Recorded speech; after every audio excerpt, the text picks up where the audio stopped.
What's up, guys? So I'm going to show you how to get this finger trail effect, kind of like this. All right. You can customize it the way you want to. It's really not hard. This is a really quick tutorial on it. So in the description, go ahead and download the Unity package with the finger trail that I put. And when you download it, you should get a folder called finger trail. Open it up. Here's the prefab. Here's the material, texture, and shader. All right. Literally all you have to do is drag in the prefab to the end of each finger.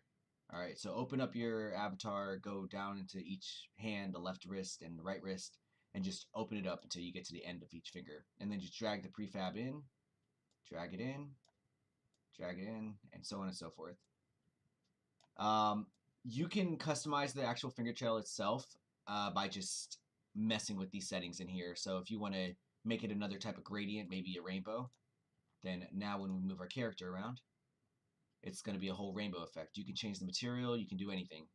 But to add a finger trail, you just drag the prefab into the tip of each finger, and it's that easy. If you have any questions, obviously contact me on Discord and leave a comment, and yeah, hopefully I can help you out.